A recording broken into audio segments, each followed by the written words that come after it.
In this video, I'm going to give you the 4 stages that you need to follow for startup success. Consider it like your roadmap to victory, to glory. We've gone through this series that I'm calling the Founder Journey, and it goes to every step, talked about why you shouldn't become a founder, or if you need to, why you should and how to, and then the different types of founders and the different types of businesses that founders get into, from self-employed, small business entrepreneur to the actual tech startup. This lesson applies to the tech startup. You're a founder and you want to create that disruptive, innovative, technology-driven startup that is going to blow up and become a unicorn, which is a term for a startup worth $1 billion, basically making $100 million a year before you go IPO. So here are the 4 stages. I'm going to give you the too long did not read right up front. But if you stick around, did an interesting experiment, and I asked ChatGPT. That's all the big rage right now from OpenAI, which the CEO happened to be the president of Y Combinator, and Sam Altman, and who I got to interact with during my experience with Y Combinator. So it all kind of blends together. So I thought I'd ask ChatGPT to help me out with this video. Interesting results. Stick around for that. Let's get in right to the 4 stages. The 4 stages are founder problem fit, problem solution fit, product market fit, and business model fit. These are the 4 stages, and they're not ones that I made up. These are based upon all the past successful track records, and I don't see anything changing as far as the process of starting a startup and making sure it becomes successful long term. Let me explain each stage, and then you can just go research on your own, or you can stick around for the rest of the explanations. Founder problem fit happens when you are the right founder with the right problem, worthy of being a startup. Let me just say that not every founder matches the problem that they're going to work on. You have to have a connection, domain expertise. Typically, a founder scratches their own itch. They are solving their own problem. They happen to have domain expertise, and not all founders and problems are worthy of becoming a startup. Maybe it's just meant to be a project. But to take investment and everything like that, as we talked about in the previous video, that your TAM, total addressable market, needs to be absolutely huge. And so sometimes you want to solve a problem and you're like, well, this is great, but it's not really worthy of becoming a startup. So that's founder problem fit. And that's the first step. You should go in eyes wide open and just understand picking the right problem according to you as a founder is absolutely critical. And this is where many founders that I encounter at startups.com and other places that, founders come to us for investment, different things, that just go, founder problem fit is not there. And you're pretty much disqualified before you even get into startup land, which is the next step, problem solution fit. What is problem solution fit? That's when your idea and your unique value proposition is validated using a minimum viable product, an MVP. You're going to hear that word a lot. Basically, MVP is an iterative approach to making sure you validate or invalidate your assumptions based upon wise management of your resources. When you're building an MVP, you're asking yourself, okay, wait a second, what is the minimum amount of effort, resources, work that I can put in to either validate or invalidate my idea and my unique value proposition? Now, don't worry if you're like, oh, I'm at this stage, how do I do it? I'm going to get into those videos as we go, but this is step by step. So the first is idea and unique value proposition validation using a minimum viable product. An MVP doesn't necessarily have to mean you've built the software or the app. It could be as simple as a landing page or a prototype in the form of a video or demonstration. I personally use pitch decks to validate. That's my minimum amount of work. I said the minimum amount of work. Many people go, Ed, your MVPs are so ugly. In fact, they say my pitch decks, you don't put any creativity in them. I go, why would I design up my pitch deck if I don't even know the premise or the outline of my pitch deck, my unique value proposition is even understandable, is even right on? And that's where I need to get idea validation, which we're going to talk about in a future video. Product market fit. That is when you have traction as evidence of your unique value proposition that it's viable and you're leading to hyper growth. One of the hallmarks of startups is hyper growth, and traction is the evidence that you're figuring out and you're getting there. Product market fit is not just, okay, we solved the problem. Notice how they're two different things, but the distribution, the marketing, customer acquisition, all the business models around that have to fall into place. Maybe you can solve a problem and it's great. You've got the solution for a particular problem, but you can't get out to market. There's too many competitors, or you have to cut through too much noise, or even the market timing is not there. I was involved in a startup that was all about allowing you to choose what songs you got to listen to online, on the radio, online, through the radio station. Well, we were approximately 20 years too early before Spotify and everything else, and it just didn't hit because, again, we couldn't find product market fit. You may think, but I'm solving so many problems and my solution actually works. Great. But product market fit is different. And investors, especially if you're going that route, need to see hyper growth, because once you become news, you're going to have to try and get to scale as quickly as possible.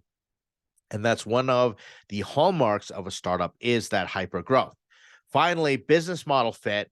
After you got product market fit, you get a business model fit, and that's where you have a scalable path and the systems to optimal profitability. You have to be achieving your business objectives, which, if you got investors and everything, is all about profitability. And so just growing for growth's sake is not enough. Business model fit, you're turning the puzzle pieces and you're jiggering all the systems, and you're trying to figure out what is the right business model based on all the lessons that we learned through these initial 3 stages. What's the business model that's going to make us profitable and going to allow us to go public or sell the company, because other companies are going to buy you if you're in acquisition mode.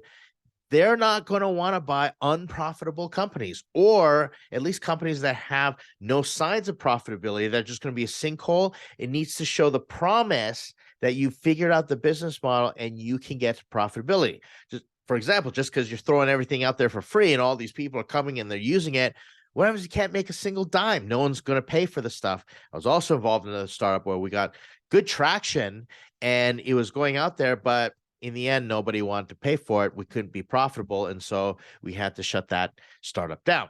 Okay. So those are the 4 stages: founder problem fit, problem solution fit, product market fit, business model fit. You can go and look these up if you're already off to the races, you're champing at the bit to make things happen. Now, let's do this little experiment. So I asked ChatGPT what each of these things were to see their definition. I'm going to give it to you straight from ChatGPT in terms of what ChatGPT said, and then I'll make comments on it. So we're going to start off with founder problem fit.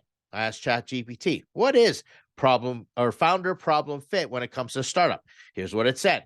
Founder problem fit in startups refers to the alignment between the problem that a startup is trying to solve, and the skills, experience, and passion of the founders.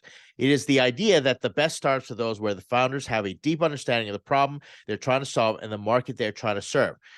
One thing that ChatGPT said that I haven't said, or I wasn't going to say, is the passion. And passion is important. It expands. I like this definition so far. Makes sense. I've already said a lot of this. When a founder has the right background, skills, and experience, they're able to identify and understand the problem they're trying to solve in a more meaningful way. 100%. They are also more likely to develop a solution that effectively addresses the problem, and they have a better chance of building a successful company. Okay, that's great. So when you've got a startup and you're trying to raise money with investors, they're going to look at founder problem fit. Do you actually, fit there? Like, is it way out of your expertise, your background? And, you could be as passionate about it as you want. But at the same time, maybe you're a founder and you've got all the skills and expertise, but you're not passionate about the problem. Well, founder problem fit is not there. This is what I really liked what ChatGPT did next.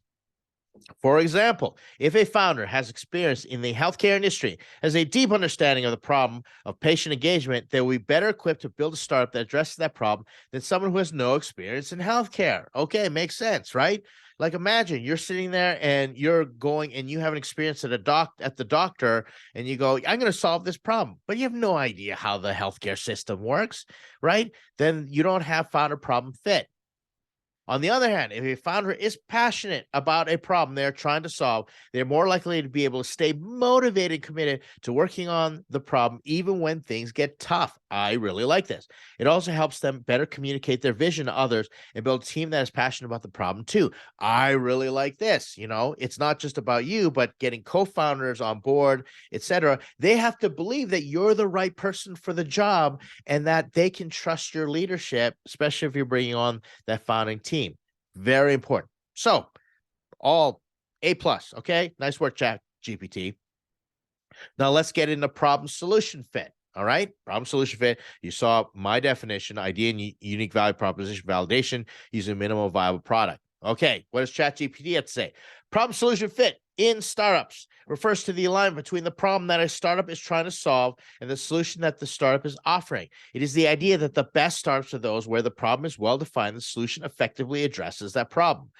I like well defined. Okay, just understand well-defined problem. And typically that boils down to solving one aspect, a focused niche of a bigger problem. The problem has to be well-defined. Solution effectively addresses that problem. You're getting evidence. People say, thank you so much.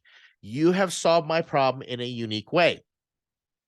When a startup has good problem solution fit, it means that the founders have a clear understanding of the problem they are trying to solve and have developed a solution that effectively addresses that problem. They have done their research and validated that there is a need for the solution and they will be effective in solving the problem. Now, a want and a need are two completely different things. The founder may want a solution for the problem, but does the market really need it? Do other people really need it? And so typically what happens is founder problem fit. Okay, what happens is founders, they want to scratch their own itch and they have their own expertise, which is great. Then they go problem solution fit, but then they have to go out and ask, do other people have this problem? And maybe you go, put out that idea and you validate whether other people have that problem or not. For example, I had a startup and I wanted to learn emotional intelligence. And I ran into a problem where learning emotional intelligence was not easy because asking, especially male executives, to address their feelings, to learn emotional intelligence, because that's something that you have to do, wasn't going to work. So, and I was doing stuff with my kids and I was trying to teach them. And so what I did is I developed a game. I used cards, and that was my minimum viable product to see if I could teach emotional intelligence using a gamified format. Well, that worked for my kids and that worked for me, but then I was like, I wonder if this is going to work for other people. I said, okay, can I give 50 of these games away for free and teach people how to play them? Okay, got rid of 50, order my next batch. And then I said, can I sell 50 of these for $50? And, will people actually pay for it? Well, that validated the market even more. So this is an example of problem solution fit. People are coming to me, yes, my life is changing. Yes, other people are noticing. Yes, I'm scoring higher on emotional intelligence tests because I had figured out problem solution fit. All right, so there's your stage. Now, here's where I like where ChatGPT always goes. Gives great examples. For example, if a startup is trying to solve the problem of long wait times at doctors' offices, and their solution is an online appointment scheduling system that allows patients to book appointments in advance, they have good problem solution fit. The problem is well-defined problem and well-defined, and the solution effectively addresses that problem. That's great. Okay, just very clear. Notice how the problem is not going to doctors is crappy or going to the doctors is inefficient. It is, I have long wait times and my solution is online appointment booking. Okay. Big innovation. When I go get a haircut, which I don't often do, if you watch my videos, then I can contact ahead and I can go online and I can book this and, get in line instead of sitting there and wondering if when I was going to get in, it actually tells me this is about X amount of time wait. I put my name in and then bang, it solves my problem. Problem solution fit. I like it. I use that every single time and I have no problem telling other people to do the same thing. On the other hand, if a startup is trying to solve a problem, but the solution they are offering is not effective, it creates a poor problem solution fit. For instance, if a startup is trying to solve the problem of lack of access to healthy food in low income communities, and the solution is a meal delivery service with high end organic food, it may not be an effective solution as it doesn't address the root problem of affordability. There you go. Well-defined portion of the problem, solution. And again, you'd be surprised. This makes common sense. But what happens is founders get into their own heads and they get this tunnel vision of their own problem solution fit, their own version, and they become biased towards it. And other people, your aunt over, you had Thanksgiving dinner and she said, "Oh, that sounds like a really great idea. There you go. Oh, nice. I always remember you, little Johnny, growing up, and here you are today talking about big things." Well, that's not problem solution fit, but you can get this tunnel vision and not see the reality that maybe your solution is not actually solving a viable problem. So I like this example. Don't fall into this trap. All right, so here we go. Not bad. Okay, we're batting 2 for 2 here. Product market fit. I said traction is evidence of unique value proposition, viability, and hypergrowth. All right, so here we go. Well, this is where ChatGPT took a big L on this one. All right, typed it in, gave me the exact same thing as problem solution fit, only switched the words from problem solution fit to product market fit. Okay, so here's my answer. Product market fit happens when you have hair on fire traction. You won't have to wonder if you have it, you'll know. Okay. That's when the distribution, the demand, and your ability to deliver supply gets all strained because bam, you're growing. ChatGPT is a really great example of finding product market fit because ChatGPT itself went in like 5 days, got like 1 million users out there. And like every second day, I hear these stories. Hasn't happened to me yet. Thank goodness.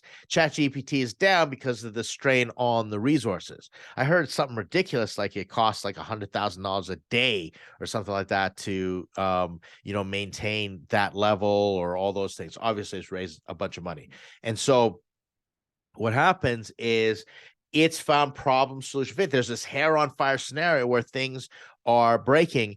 During the first .com craze, when I was over in Silicon Alley, which is the Silicon Valley of New York, I was talking to, we're in a startup and I was talking to the chief technology officer, and they had such problem product market fit. They were growing so fast, they couldn't have enough office space. They were worried everything was going to break down. Like you went in there and, back in the day, there was like very little wireless and all that stuff. Like you went, they were taking doors off the hinges and putting them on milk crates or boxes that they found outside in the alleyway, and you had all these LAN cables. Like it was just crazy, the look, because they were not delivering fast enough and the demand and everything was growing. Now traction was different back in the first .com boom.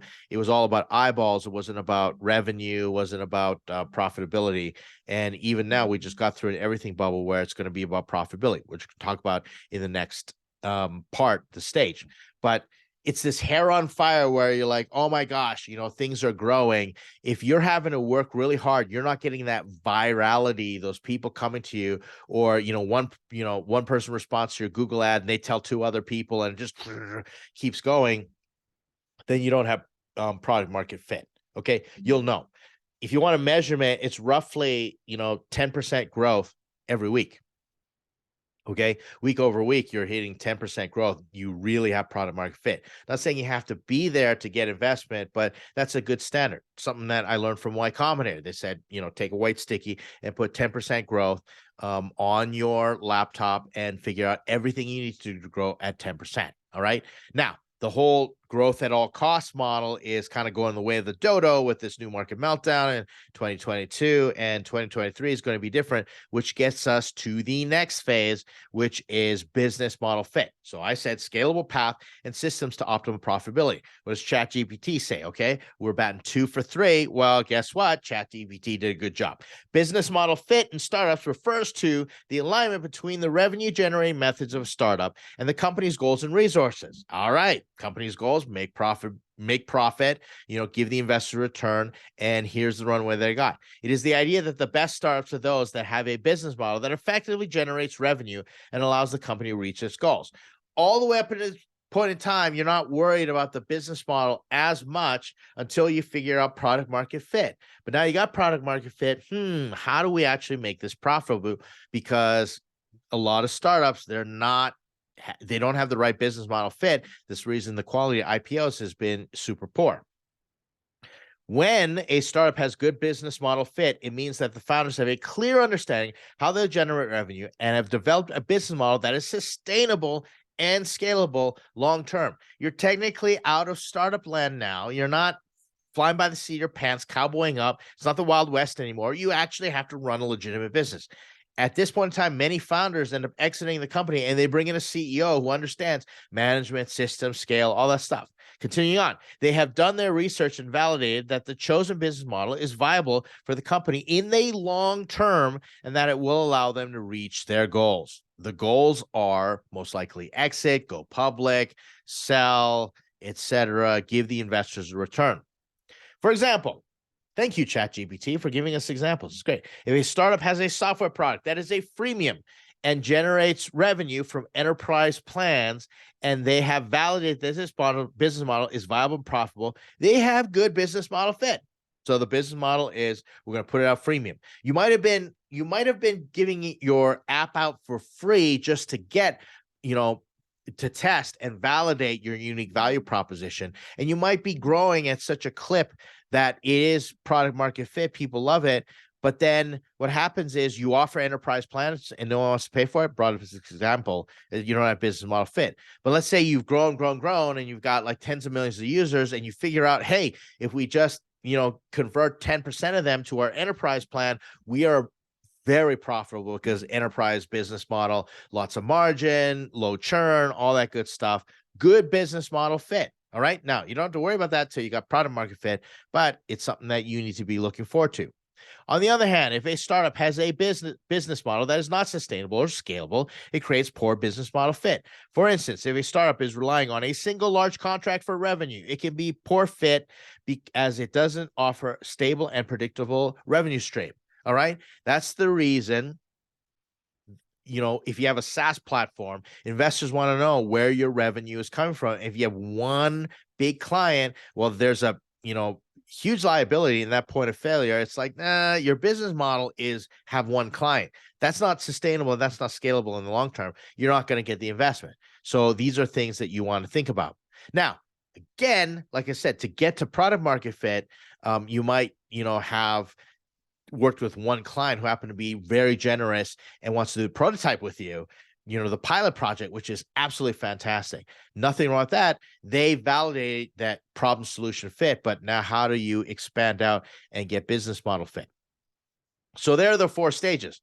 Now, can you jump the shark and skip these stages? No, you cannot. All right. I know lots of people who are at problem solution fit, and then they figure out, okay, or they sit there and they stew on, is this scaling? Is this going to make us money? All those things.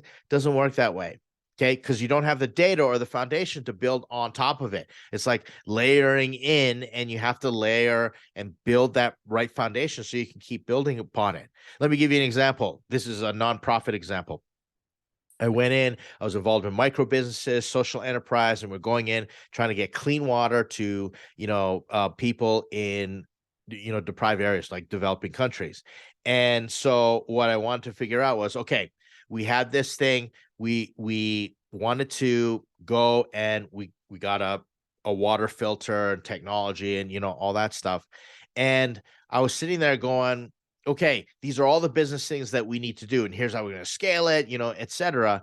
And, I was in Nicaragua, and one of the founders came to me and he said, Ed, don't you think that there are other people who are way smarter than you, who have way more money than you, have tried to do these things? If we're going to do this, we need to go into a village and find the one person that cares about clean water.